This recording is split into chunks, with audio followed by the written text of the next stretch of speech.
Hello, Scorpio, Sun, Moon, Rising, and Venus signs. Kamusta kayo?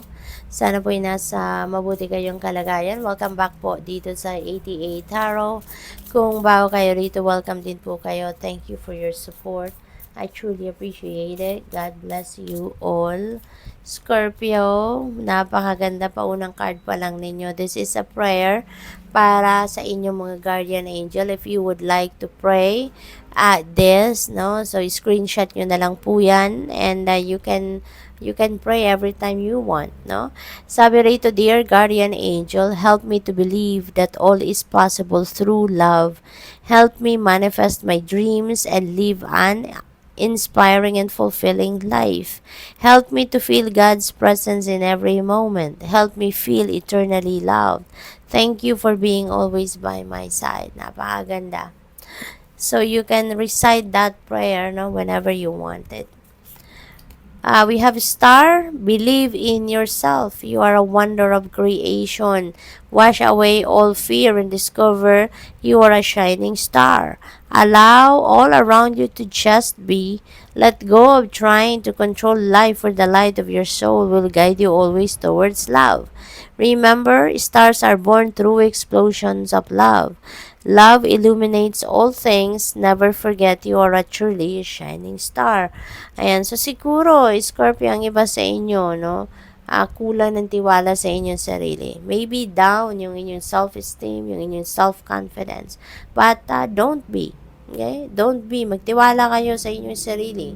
Kasi you are not lesser of a person compared to other people.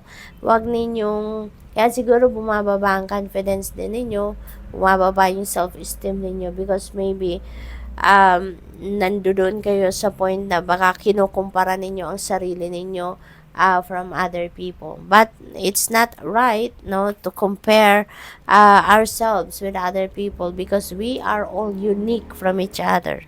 'Di ba? May kanya-kanya tayong kakayanan. Although, lahat tayo, we are all created equal kasi lahat tayo binigyan ng talents, skills, and gifts. But, we are all unique. Kasi, oo, parehas tayo may talent, pero yung talent mo, iba din sa talent ko. Diba? So, lahat tayo, iba-iba. We are different from each other. Iba-iba tayo ng talento, ng skills, ng gifts. Iba-iba tayo ng challenges na pinagdadaanan sa buhay. Iba-iba tayo ng timing. Kaya, hindi talaga tama, no, na ikumpara natin ang sarili natin sa ibang tao. Okay? Kaya magtiwala ka sa inyong sarili. Okay? You have all it takes to be successful just like others. Yun lang, hindi lang natin pwedeng habulin, no? Yung kunyari yung kapitbahay mo, 'di ba? Nauna na siyang magtagumpay sa kung ano mang endeavor ang ginawa niya because timing niya yun eh. 'Di ba? Maybe your timing is not the same as her timing. Kaya hindi pwedeng ikumpara natin ang sarili natin talaga. Mga achievements natin, yung mga narating natin sa buhay, estado natin sa buhay. Kasi iba-iba tayo ng timing. 'Di ba? At saka iba-iba tayo ng approach sa buhay. So, let's just focus on ourselves. 'Di ba? At ang napaka-importante, magtiwala kayo sa inyong sarili.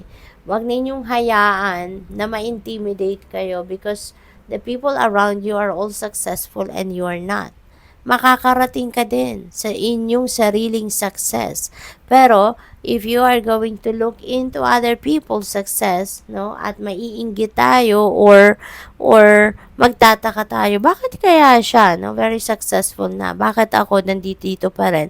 It's maybe because, no, it's about time for you to reassess your life, reassess, reevaluate what you have done already, what you are doing, 'di ba? Kasi maybe kulang pa yung effort mo or baka hindi ka pa nag-effort talaga ng todo, kaya hindi mo pa nararating ang inyong tagumpay, 'di ba? So always remember that kung kaya ng iba na mag-succeed sa buhay nila, kayang-kaya mo rin 'yun. No? Kayang-kaya mo rin 'yun.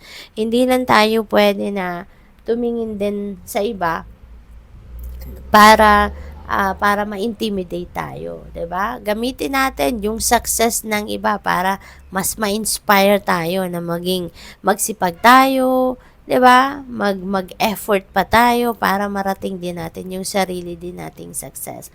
Kasi we are all entitled for success, 'di ba?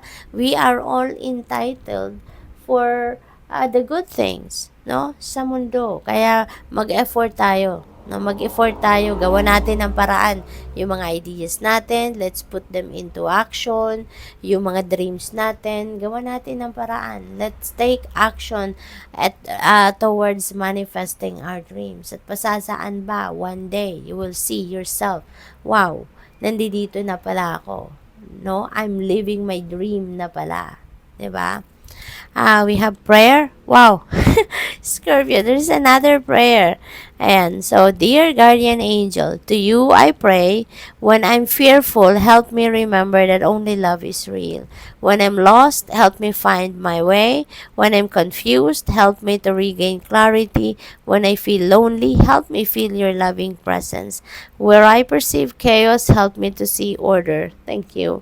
Ayan, so siguro talaga, no, Scorpio, may mga pinagdadaanan na iba sa inyo rito na medyo challenging, no? Kaya ginagabayan kayo sa ngayon, no? Tinutulungan kayo ngayon ng inyong mga guardian angel.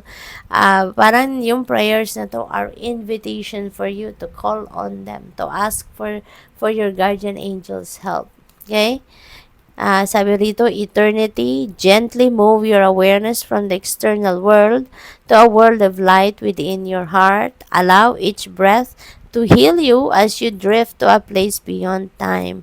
Eternity exists within you, forever sparkling like a diamond. You are, in essence, a shining star, forever transforming to ever greater light. And so, eto na yon, gawin mo na, Scorpio. Mag-take action ka na. Always remember na kaya mong magbago. Kaya mong magbago for the better. Kaya mong umangat sa buhay. Okay? Huwag kayong panghinaan ng loob. Okay? You are a shining star just like others. Alright?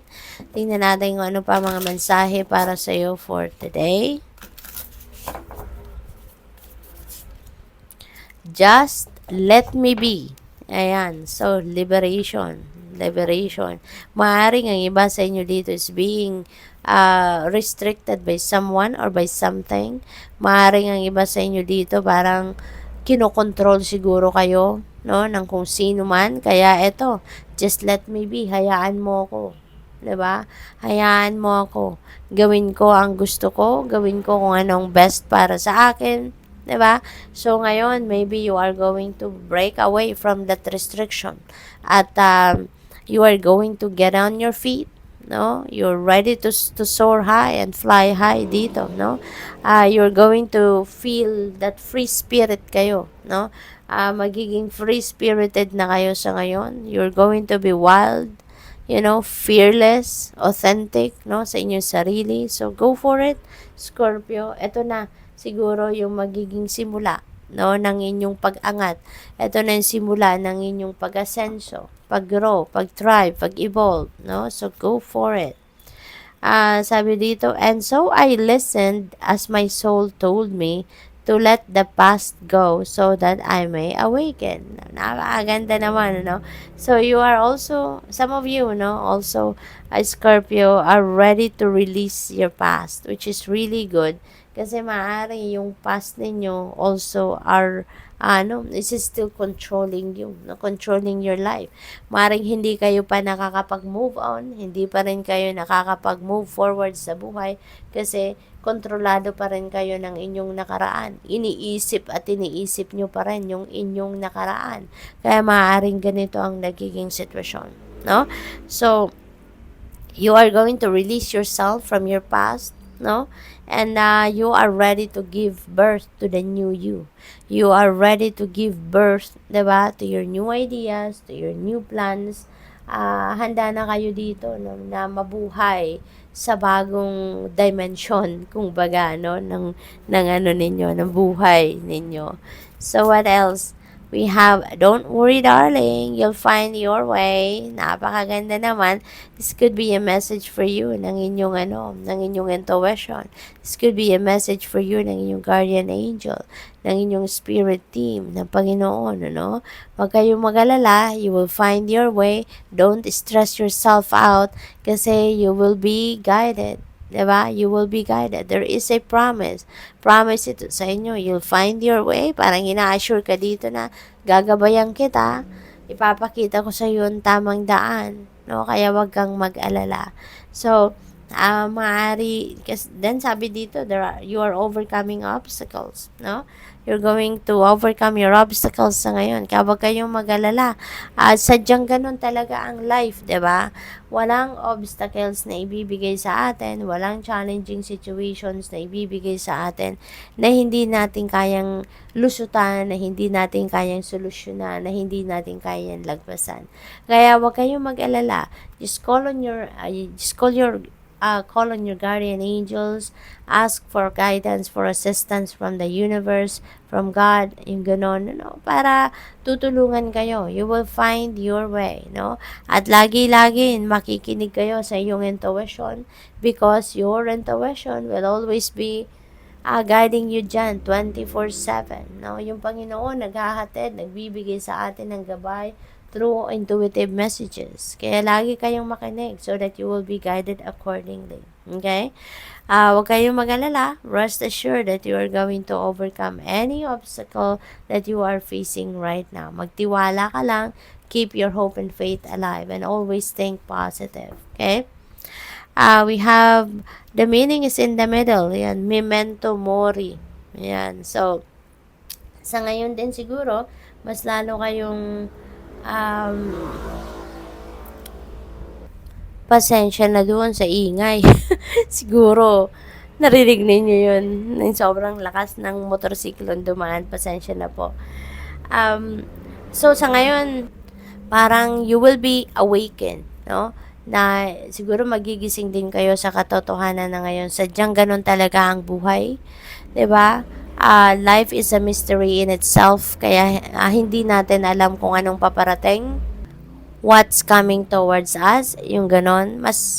Ngayon kasi parang mas malalim na ngayon yung inyong understanding. Maybe you are going to develop that deeper awareness and understanding of the human psyche, of life, of yourself, of your existence, yung ganon, Kaya feeling ko rito, maraming insights, ang paparating sa'yo. Maraming mga information, inspiration, intuitive messages that are coming your way na yun ang mas magpapabago ng inyong perspective sa buhay, So, good luck sa'yo. Thank you for watching. Love and light. Namaste.